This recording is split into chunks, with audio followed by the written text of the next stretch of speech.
ठीक है, thank you sir. मैं आपको फाइल दिखा देता हूँ। ये आप एक बार स्क्रीनशॉट ले लीजिएगा। लेज़र हेड्स के ऊपर है, ये आपको फ्यूचर में भी हेल्प करेगा और अभी के हिसाब से भी लेज़र हेड्स को समझने में हम इसकी मदद ले लेंगे। तो आपके टाइम के लिए बहुत बहुत धन्यवाद। लेसन को शुरू करते हैं अब हम। जो हमारे साथी लेट आएंगे फिर उनको साथ में आगे करेंगे। अच्छा, तो हमारा टॉपिक चल रहा था लेज़र हेड्स। मैंने कुछ लेज़र हेड्स आपको पहले ही क्लियर कराए थे। अब उनमें एक लेज़र हेड हम आज आगे कंटिन्यू कर रहे हैं, दैट इज सेल्स अकाउंट। किया था आपने लास्ट क्लास में? Yes sir. अच्छा, सेल्स अकाउंट हमारा हो चुका है, ठीक है। अब हमारा नेक्स्ट आएगा इसके बाद में, ये है हमारे पास सन्ड्री डेटर। बी साइलेंट है, सो सन्ड्री डेटर। अब सन्ड्री डेटर दो टाइप के हम मानते हैं। एक तो हमारा कस्टमर हो गया और दूसरा हो गया वो पार्टी जिसने हमारी कंपनी से कोई भी चीज़ उधार लियो। देखो, कस्टमर तो वो होता है जिसने जिस पर्टिकुलर ऑब्जेक्ट का हम बिजनेस करते हैं, जैसे हम पंखे बना करके बेचते हैं, तो पंखे से रिलेटेड कोई आइटम खरीदा जाए हमसे या पंखा खरीदा जाए तो वो कस्टमर खरीदता है। लेकिन बाकी कोई आइटम, जैसे मेरे पास एक कंप्यूटर टेबल है और मेरे पास कोई आकर के कहता है कि आप मुझे कंप्यूटर टेबल दे दीजिए, मैं आपको पैसे बाद में दे दूंगा, ठीक है। तो अब ऐसी सिचुएशन में वो जो पार्टी है जिसने हमसे कोई भी चीज़ उधार ले ली, वो भी हमारा सन्ड्री डेटर ही काउंट किया जाता है। सन्ड्री डेटर को आप इससे ये भी कह सकते हैं हमारा देनदार, आप इसे कह सकते हो ना, जिससे आपको पैसे की वसूली करनी है, वो आपका देनदार है आपकी कंपनी का। अब उससे आपको 10,000 रुपये लेने हैं, जिस दिन वो आपको पैसे नहीं दे रहा है, आपको एक दिन वो साइकिल चलाता हुआ मिल गया, आपने उसकी साइकिल रख ली, उसने कहा ठीक है आप साइकिल ले लो क्योंकि मैं आपका कर्जदार हूँ, मेरे पास पैसे नहीं है, ये सामान आप रख लीजिए इसके बदले, फॉर एग्जाम्पल, ठीक है। तो इसको हम सन्ड्री डेटर कहते हैं। अब एक एग्जाम्पल देखते हैं कि goods sold goods to Manoj traders. Manoj ji को 1,000 रुपये का माल उधार बेचा गया।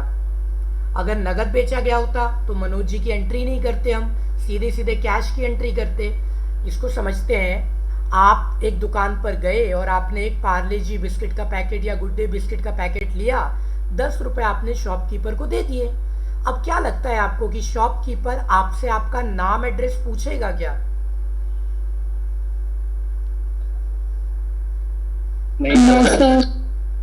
और आपने क्या काम किया, अगली बार आप शॉप पे गए, हमारे ऑफिस के सामने एक शॉप है, हमने भेजा कि अच्छा आप बच्चे काम कीजिए, एक बिस्किट का पैकेट ले आइए और पैसे हम बाद में दे देंगे। अब आप शॉपकीपर के पास गए तो शॉपकीपर पूछेगा अच्छा हाँ जी कहाँ से आए हो, किसके लिए लेके जाना है, तो वो अपने बात डिटेल नोट करेगा कि ये राजीव सर के लिए लेके गए या मनोज जी के लिए, ठीक है। तो ऐसे में एंट्री उधार की हो जाती है, तो इसलिए यहाँ पर पार्टी का नाम लिखा गया है और कैश मेंशन नहीं है, चेक मेंशन नहीं है, तो ये कॉमन सी बात है कि एंट्री उधार में चली गई। Sold goods to Manoj traders, दो अकाउंट हो गए। एक तो हो गया हमारा सेल्स अकाउंट, क्योंकि गुड्स को हम गुड्स ना लिख करके बेचने के केस में सेल्स अकाउंट लिखेंगे, पिछला लेजर हमने पढ़ा ही है। तो यहाँ एक सेल्स अकाउंट है, एक मनोज ट्रेडर्स है। सेल्स अकाउंट का लेजर हेड सेल्स अकाउंट होता है। मनोज ट्रेडर्स हमारे कस्टमर है क्योंकि उन्होंने हमसे सामान उधार लिया हुआ है, इसलिए हमारी एंट्री बन गई Manoj traders debit to sales account sold goods, यानी कि जो चीज़ गई वो क्रेडिट में हो गई और दूसरा अकाउंट डेबिट में आ गया। उसके रूल के अकॉर्डिंग रिसीवर ऑलवेज डेबिट, जिसने रिसीव किया वो डेबिट हो गया। तो Manoj traders to sales account की एंट्री हमने कर दी।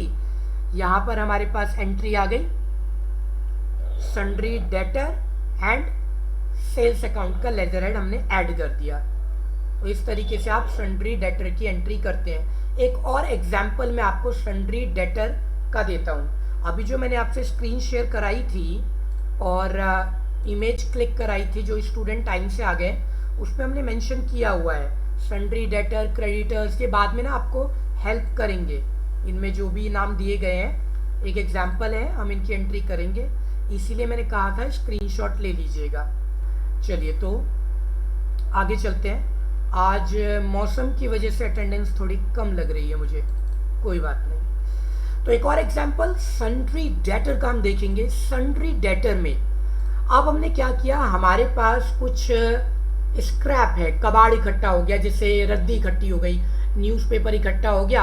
अब हमारे पास एक स्क्रैप डीलर आता है पड़ोस से, कबाड़ी वाला, और वो हमसे वो रद्दी ले जाता है और बोलता है अच्छा सर मैं ना शाम को आपको पैसे दे जाऊंगा। फिलहाल उसने क्या किया, हमसे हमारा जो स्क्रैप है, रद्दी है, वो उधार ले गया, तो इसलिए हम उस पर्सन को भी सन्ड्री डेटर काउंट करेंगे अकाउंट बुक्स में।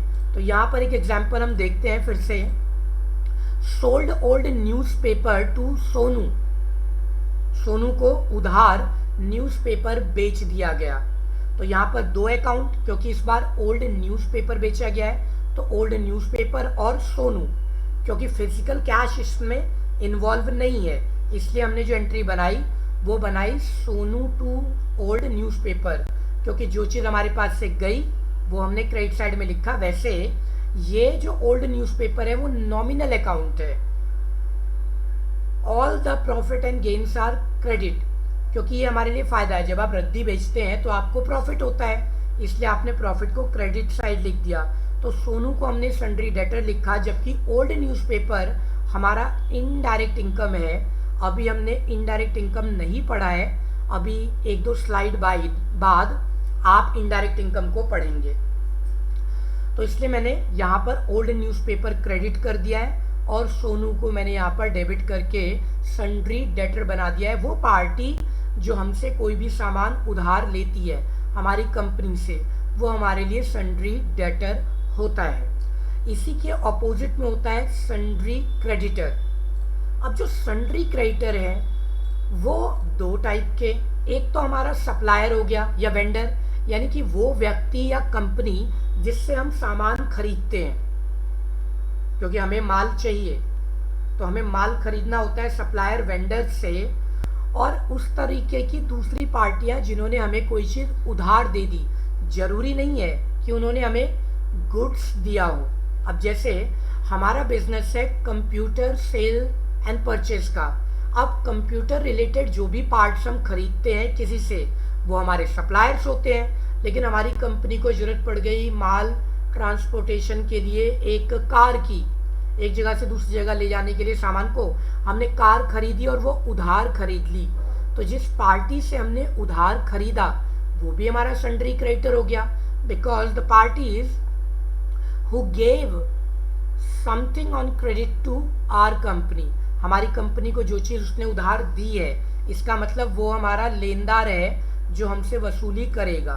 तो यहाँ पर परचेज गुड्स फ्रॉम, यहाँ पर हमने एक एंट्री दी ममता ट्रेडर्स के नाम से और उधार में हमने सामान खरीदा, तो हमारे पास एंट्री हो गई परचेज अकाउंट डेबिट, क्योंकि गुड्स को गुड्स ना लिख करके परचेज अकाउंट लिखा जाता है और परचेज 99% डेबिट साइड में होता है। Purchase account debit to Mamata traders credit, तो यहाँ पर परचेज का ledger head purchase, Mamata traders sundry creditor हो गया 1200 रुपये की।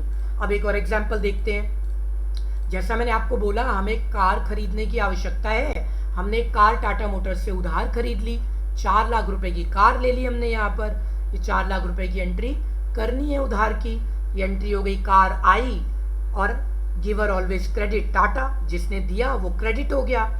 कार हमारा फिक्स्ड असेट्स है, हम फिक्स्ड असेट्स पहले पढ़ के आए हैं और ये हमारा सन्ड्री क्रेडिटर हो गया है।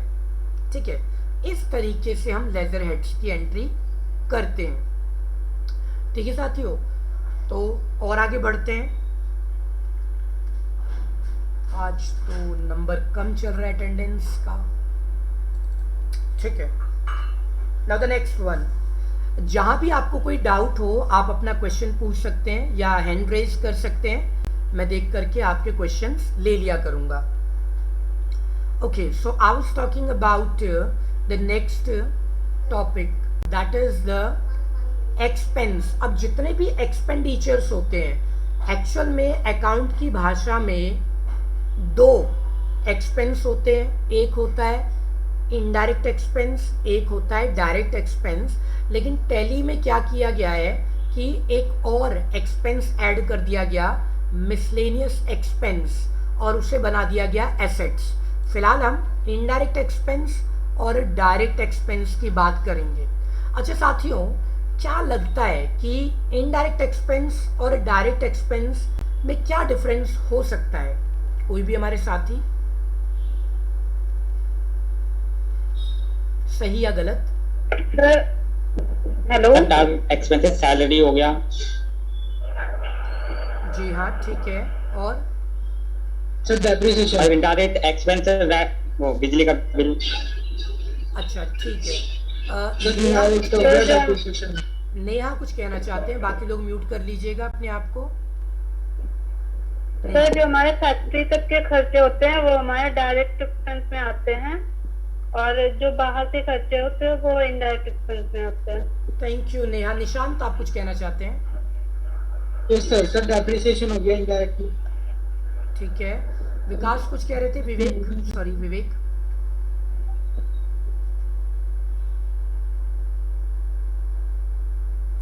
अच्छा ठीक है, ठीक है. आप लोगों ने मिला जुला बिल्कुल सही बताया.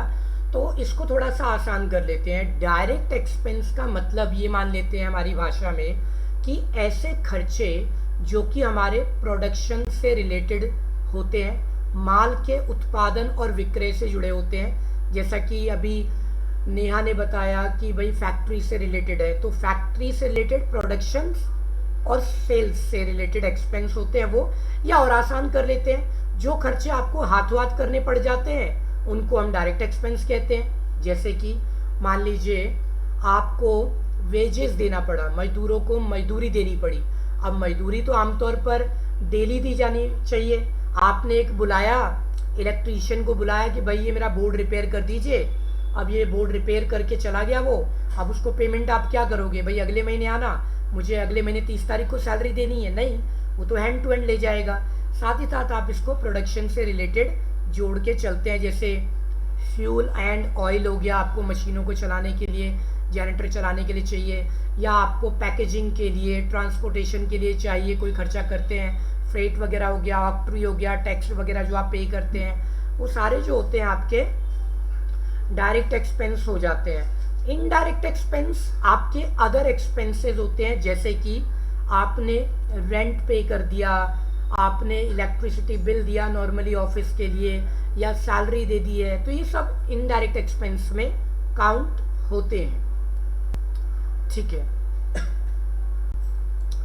तो अब इसी में हमारा आ गया इनडायरेक्ट एक्सपेंस. इनडायरेक्ट, तो इसमें पेड सैलरी एक इनडायरेक्ट एक्सपेंस कैश में दिया गया. तो कैश हमारा रियल अकाउंट क्रेडिट साइड में हो गया और नॉमिनल अकाउंट डेबिट साइड में आ गया, क्योंकि all the expense and losses are debit. यहाँ पर मैंने एंट्री की इसकी, और इस एंट्री के अकॉर्डिंग आप देखेंगे तो salary account debit to cash account, salary debit है, कैश क्रेडिट है.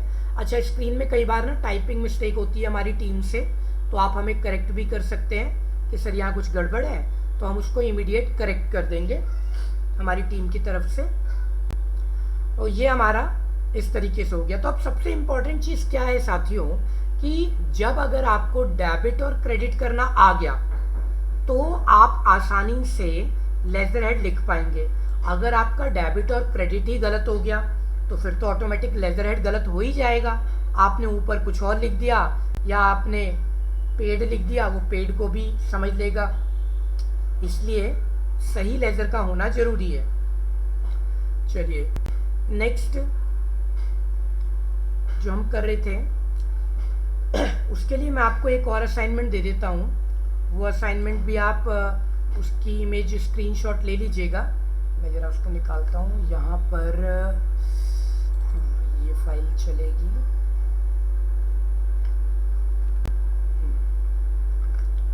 एक सेकेंड लूँगा आपका.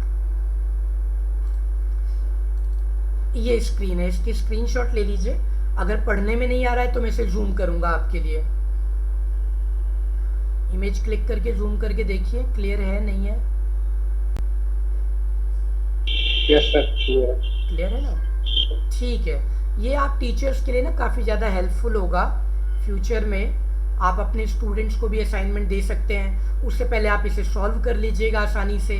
आप तो वैसे भी एक्सपर्ट हो चुके हैं टैली में, आपको अकाउंट बनाना आता ही है, आप आराम से इनको कर लेंगे इजीली, तो कोई दिक्कत नहीं है। और जहाँ दिक्कत होगा वो आप मुझसे पूछ लेंगे। तो पहले हम इसे सॉल्व करेंगे डेबिट क्रेडिट, और उसके बाद में लेटर हेड साथ साथ करते रहेंगे।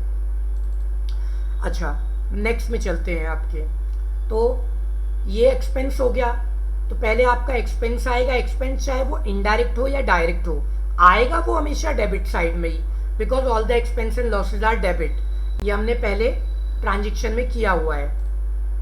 अब इसके बाद आप देखेंगे आपकी स्क्रीन पर जो डायरेक्ट एक्सपेंस है उसका एग्जाम्पल मैंने दिया है वेजेस को।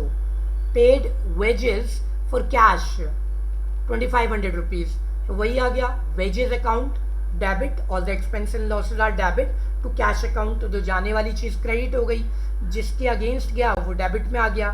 तो यहाँ पर आप इस तरीके से एंट्री कर लेंगे। सबसे बढ़िया चीज क्या है कि 50-100 डेबिट क्रेडिट की एंट्री आप पहले से करना खुद से सही, उसके बाद आप अपने स्टूडेंट्स को ये असाइन कर सकते हैं, ठीक है, ताकि कोई कंफ्यूजन उन्हें ना रहे। वैसे भी टैली टीचर्स को डेबिट क्रेडिट नहीं पढ़ाना होता है, लेकिन आप पढ़ा देते हैं तो स्टूडेंट्स का ज़्यादा फायदा हो जाता है। अब आएगा इनकम की बारी। जैसे हमारे एक्सपेंस थे वैसे ही हमारे इनकम है। अच्छा, आपको मैं साथियों एक बात और बताना चाहता था कि जो हमारे एक्सपेंस है ना, उस एक्सपेंस में एक और टाइप का एक्सपेंस था जो टैली में आपको देखने को मिलता है, वो लिखा होता है मिसलेनियस एक्सपेंस। मिसलेनियस, हाँ, मिसलेनियस एक्सपेंस। कोई बताएगा ये मिसलेनियस एक्सपेंस क्या होता है? क्या? Other expenses. हाँ, ठीक है। अच्छा, इसको थोड़ा सा और बढ़िया कर लेते हैं आपके लिए। सो मिसलेनियस एक्सपेंस का क्या मतलब है कि आपने क्या काम किया कि आपके ऑफिस में आपको जरूरत पड़ती है एक पेन की, ठीक है। अब मनोज सर ने क्या किया कि उनके ऑफिस में पेन की आवश्यकता पड़ती है, तो उनके पास स्टाफ बहुत ज़्यादा है आजकल, टेलीकॉलिंग वगैरह और बहुत सारी चीज़ें हैं। एक एग्जांपल दे रहा हूँ। तो मनोज सर ने क्या किया कि देखा कि भाई रोज़ उनको कम से कम 4-5 पेन की आवश्यकता पड़ती है। कभी कोई स्टूडेंट ले गया, कभी कोई स्टाफ ले गया, गलती से कोई पेरेंट्स ले गए, ध्यान नहीं रहता है, तो 10 रुपये का एक पेन आता है और 5 पेन लगभग उनके खर्च हो जाते हैं रोज। तो मनोज सर ने सोचा कि भाई काम करते हैं, पूरे महीने के लिए एक साथ जाकर के पेन खरीद लाते हैं, ठीक है। तो मनोज सर ने क्या किया, 150 पेन खरीद लिए। 10 रुपये के हिसाब से 1500 रुपये की उनकी खरीद हो गई। अब क्या आपको लगता है कि अगले 1 महीने तक मनोज सर को पेन खरीदने पड़ेंगे? नो सर, नहीं खरीदने पड़ेंगे, वो हमारे पास आ गया। अच्छा, क्या ऐसा है कि वो जो पेन मेरे पास है 150, मैं किसी दुकान पे जाऊं और उनसे बोलूं कि सर ये पेन ले लो, मैं आपको 6 रुपए के हिसाब से दे दूंगा 150 पेन, तो क्या शॉपकीपर खरीद सकता है उसको? Yes sir. ठीक है, खरीद सकता है। तो यहाँ पर इसीलिए इसको कहा गया मिसलेनियस एक्सपेंस। मिसलेनियस का मतलब कभी कभार होने वाले, नॉट रेगुलर। तो हम क्या करते हैं, हमारे घर में एक हमने वो बना रखा होता है रैक, शेल्फ, 100 बना रखा होता है। हमारी भाषा में टांड कहा जाता है उसको, ठीक है, कोई टांकी कहता है। तो वो कवर्ड एक बना रखा होता है, और जिस सामान को हम कभी कभार इस्तेमाल करते हैं उनको उठा करके हम वहाँ रख देते हैं। जैसे सर्दियों के कपड़े हो गए, बिस्तर हो गए, तो वो हम पैक करके वहाँ रखते हैं, इनकी रोज रोज आवश्यकता नहीं पड़ती है। अब ऐसा तो नहीं आपकी बाइक की चाबी आप रोज सुबह क्या करते हैं, शाम को टांड पे रख देते हो और अगले दिन फिर वहां से उतारते हो तब बाइक स्टार्ट करते हो? नहीं, जो चीज़ ज़्यादा इस्तेमाल करते हैं वो सामने रखी जाती है, फ्रिज के ऊपर, बेड के ऊपर, या जो भी आपने एरिया बना रखा है। सो मिसलेनियस कभी कभार होने वाले एक्सपेंस। और ब्रैकेट में हमने एसेट्स क्यों लिखा, क्योंकि अब ये एक संपत्ति हो गई, क्योंकि आपने एक इन्वेस्टमेंट नॉमिनल एक्सपेंस बहुत बड़ी मात्रा में कर दी है। तो जब एक छोटा एक्सपेंस बहुत लार्ज क्वांटिटी पे हो गया तो वो हो जाता है miscellaneous expense assets, current assets में आ जाता है। इसलिए टैली ने उसको कैटेगराइज कर दिया है। इसीलिए टैली को balance sheet, trial balance, P&L बनाने में कोई दिक्कत नहीं आती। वो झटके से आपने इधर अकाउंट में डेबिट और क्रेडिट की एंट्री डाली, वो फटाक से आपके सामने क्या करेगा, स्क्रीन दिखाएगा, कहेगा सर आपका बैलेंस शीट तैयार है, आपका ट्रायल बैलेंस तैयार है, आपका P&L अकाउंट या कैश बुक मैंने तैयार कर दिया है। तो ये एक बढ़िया चीज करता है, इसीलिए टैली करता है। गड़बड़ जो होती है वो ऑपरेटर की साइड से। ऑपरेटर ने क्या गड़बड़ की, उसने गलत डेबिट और क्रेडिट कर दिया। आमतौर पर क्या होता है साथियों, आमतौर पर गलत डेबिट और क्रेडिट करने की कोशिश की आपने तो टैली एक्सेप्ट ही नहीं करेगा। जैसे कि अगर आप गलती से क्या करो कि जो हमारा नॉमिनल अकाउंट है उस नॉमिनल अकाउंट को आप एक्सपेंस वाले को क्रेडिट साइड में डालने की कोशिश करो तो क्रेडिट साइड में वो लेगा ही नहीं, वहां पर वो एरर दे देगा। ठीक है, तो ऐसी चीजें आपको हेल्प कर जाती है। लेकिन आपको ये पता होना चाहिए कि आखिर ये एंट्री क्यों नहीं एक्सेप्ट कर रहा है, क्योंकि आपके टीचर ने ऑलरेडी आपको बता दिया कि भाई आपको जो है सेल्स अकाउंट क्रेडिट साइड में ही लेना है, डेबिट में आएगा ही नहीं। अकाउंट का कोई भी रूल इसको झुटला नहीं सकता। पर्टिकुलर में सेल्स अकाउंट हमेशा क्रेडिट साइड में आती है, 100% वो क्रेडिट साइड में रहेगी, डेबिट में जाएगी नहीं। तो जैसे ही आपने कंप्यूटर में एंट्री करनी शुरू कर दी, वहां टैली आपको एरर दे देगा कि भाई ये अकाउंट गलत चल रहा है। फिर भी आपको पता होना चाहिए, क्योंकि इंटरव्यू के अंदर आपको ये चीजें कंप्यूटर पे करने के लिए नहीं मिलेगी। मैनुअल जब आप ये सारे अकाउंट बना के दिखाते हैं तो वो आपको ज्यादा इंटेलिजेंट मानते हैं। और जब आप अपने स्टूडेंट्स को पढ़ाएंगे, भाई आप लोगों को टीचर बनना है, राइट। अब जब आप लोगों को टीचर बनना है तो आपको एक एक पॉइंट सारे पता होने चाहिए। इसीलिए हम लोग आपको बिल्कुल जीरो से पढ़ा रहे हैं कि जब आप टीचर बने तो आपको कोई दिक्कत ना आए। ठीक है, इसलिए बहुत बारीकी से आपको हर एक कॉन्सेप्ट क्लियर कराया जा रहा है। Okay fine, now we will move to the next part of the class, that is the income. So we will talk about two types of income, that is one is the indirect income and the second one is direct income. See, in the companies what happens that usually जब आप काम करते हैं अपनी company के अंदर तो उसमें जो बिजनेस होता है, 10 रुपए का सामान आपने 15 रुपए का बेचा, वो रेगुलर इनकम है, वो तो आती रहेगी, वो टैली उसको ऑटोमेटिक कैटेगराइज कर देगा। बट इसके अलावा कुछ अनएक्सपेक्टेड इनकम है। अनएक्सपेक्टेड इनकम क्या है, मान लेते हैं आप नौकरी करते हैं, नौकरी करने के दौरान आपको 30 दिन बाद सैलरी मिलती है, ठीक है, आपको सैलरी मिल गई। लेकिन क्या हुआ कि कभी आप सड़क पे चल रहे हैं, आपको 100 रुपए का एक नोट मिल जाता है। अब क्या है, वो एक अनएक्सपेक्टेड इनकम है। अब आप सोचो कि अच्छा एक काम करते हैं, अगले महीने मैं सड़क पे जाऊंगा, मुझे 100 रुपए का एक नोट मिलेगा तो मैं 100 रुपए का एक रिचार्ज कराऊंगा। क्या ऐसा आप एक्सपेक्टेशन रख सकते हैं क्या कि आपको 100 रुपए का नोट मिलेगा ही मिलेगा? No sir. Of course not, right. तो ये तो अनएक्सपेक्टेड इनकम हो गई। एक अनएक्सपेक्टेड इनकम ये हो गई कि भाई मेरा फ्लोर खाली है। अच्छा, मेरे फ्लोर में क्या होता है, मेरे अलावा कोई नहीं है, तो मैंने सोचा एक काम करते हैं, मैं अपना एक पोर्शन ना ऑफिस का रेंट पर दे देता हूँ। ठीक है, ये एरिया मैंने रेंट पर दे दिया। अब मेरे पास रेंट आएगा तो मैं क्या करूँगा कि अपने बच्चों की स्कूल की फीस भरूंगा। तो ये तो अनएक्सपेक्टेड इनकम है। क्या गारंटी है कि अगले महीने रेंट आएगा या नहीं आएगा? गारंटी है क्या? गारंटी नहीं है ना इस चीज की।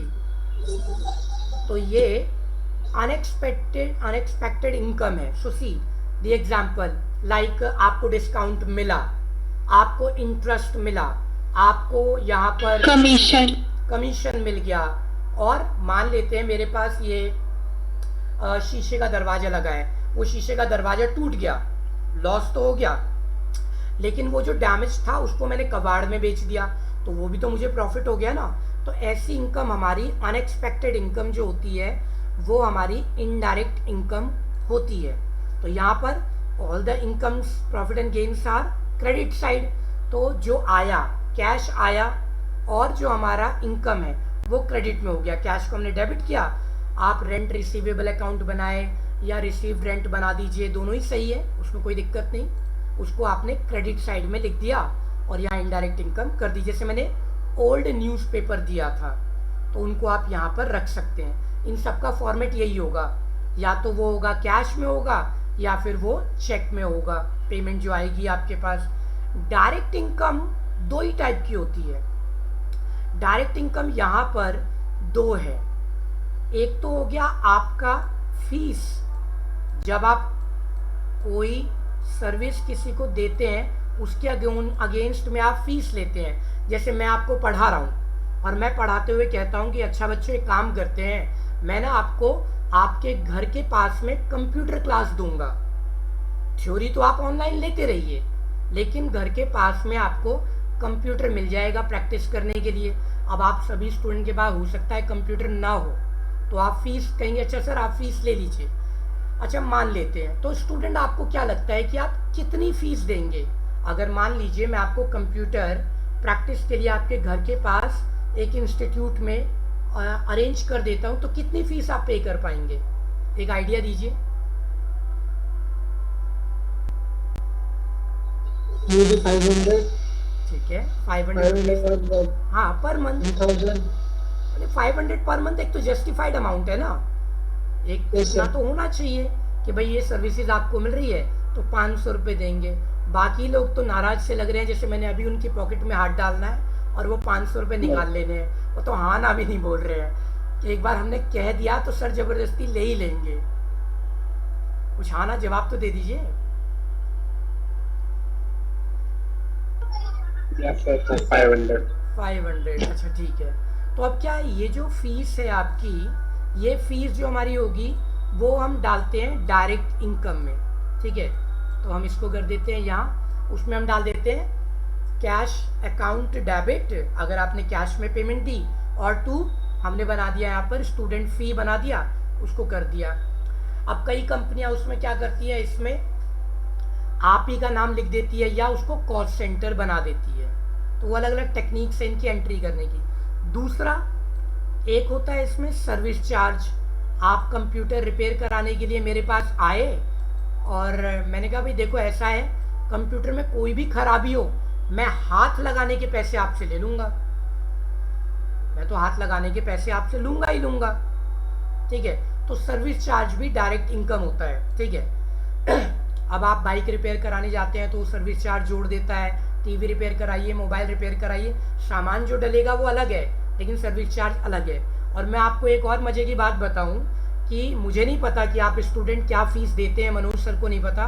मनोज सर पूरी क्लास की चार्जेस मुझे पे करते रहते हैं कि राजीव सर आपने मेहनत की तो उसका पैसा ये आपका बनता है, वो मेरे अकाउंट में ट्रांसफ़र करते रहते हैं। तो मनोज सर बहुत अच्छे व्यक्ति हैं, आप लोग भी इनका ध्यान रखिएगा।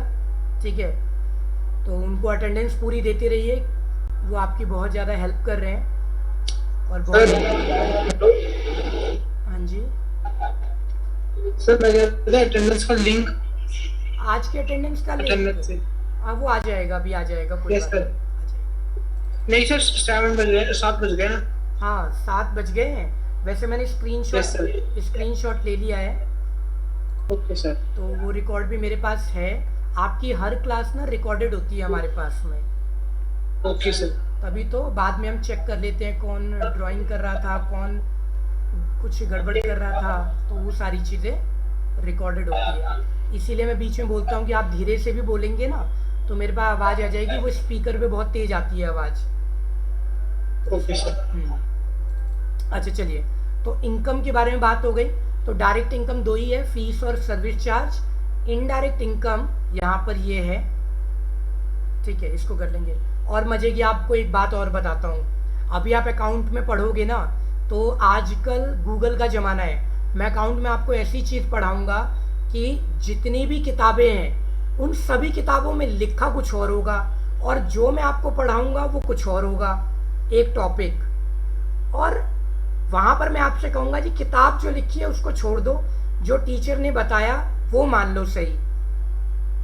ठीक है, और आप गूगल करोगे तो आपको दिखेगा कि जो राजीव सर ने बोला वो गलत है, जो किताब कह रही है वो सही है। लेकिन जब प्रैक्टिकल में करवाऊंगा ना उस दिन आपको लगेगा। तो देखिए हर चीज़ गूगल पे नहीं है, हम टीचरों ने बहुत ज़्यादा मेहनत करके पढ़ाई करके कुछ चीज़ें अर्न की है। मैं बिल्कुल रियल एग्जाम्पल उस दिन दूंगा आपको, फिर आप कहोगे सर हमें ये लगता था कि गूगल पे सब कुछ सही मिलता है, मैं उस दिन ही आपका ये भ्रम तोड़ दूंगा। इसीलिए टीचर जब पढ़ा रहा होता है तो टीचर टीचर होते हैं। मैं आपको वो टॉपिक दिखाते हुए दोहराऊंगा अपनी लाइन को कि बच्चों गूगल से भी आगे इंसान है। वो टॉपिक मैंने बचा के रखा है अपने तर्कश में, इक्का है वो मेरा। इंसानों ने तो गूगल बनाया है। हाँ इसीलिए। अच्छा अभी तो 4 मिनट है, कर लेते हैं। अच्छा मैं आपको ये बता रहा था आगे, तो इसको हम इसी तरीके से एंट्री कर लेते हैं। इसके बाद है लोन्स। लोन भी अलग अलग टाइप के हैं। एक है लोन्स एंड एडवांसेस, एक है लोन्स एंड लाइबिलिटीज है।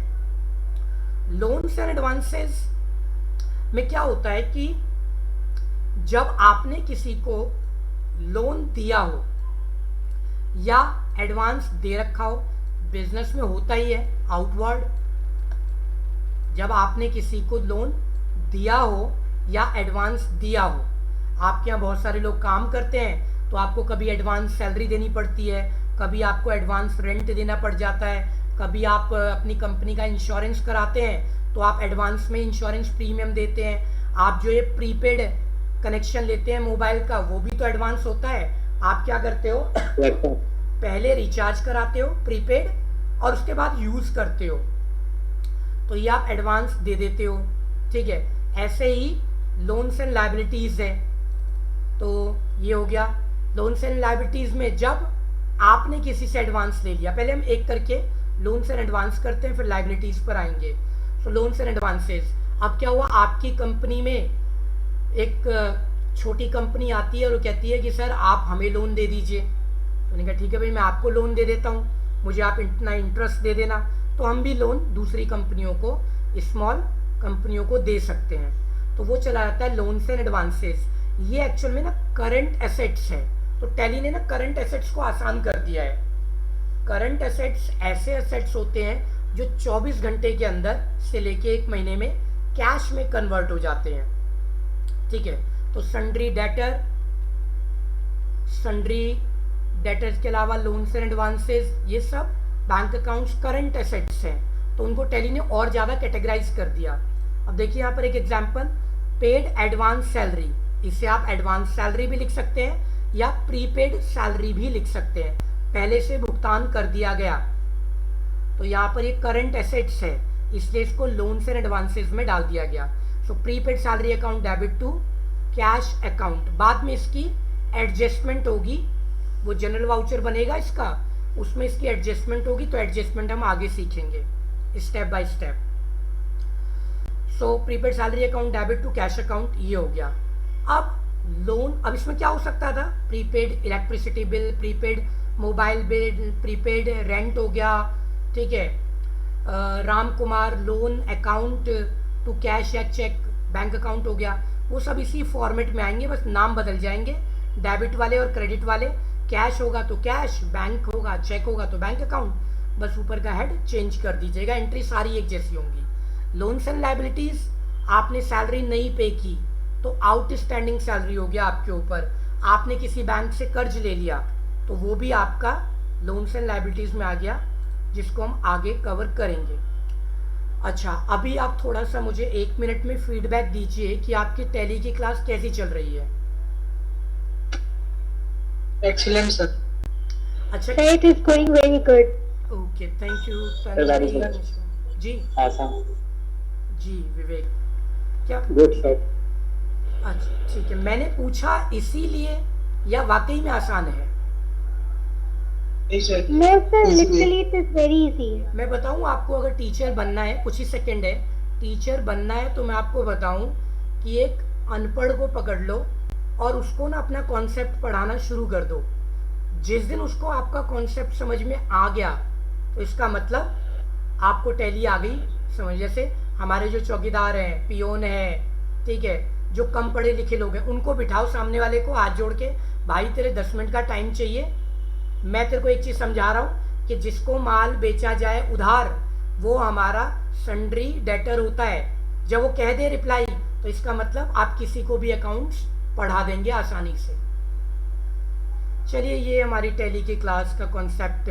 जूम मीटिंग डिले हो गई, सो आप सभी से रिक्वेस्ट है कि आप लोग जो टीचर बनना चाहते हैं हमारे टॉपिक से बेनिफिट लेते रहिए, और कोई भी डाउट्स हो, कोई भी क्वेरी हो, आप डायरेक्टली मुझसे पूछ सकते हैं. So this is the end of the session today. I will see you in the next class. Bye bye for now. Tara, take care, have a great day ahead.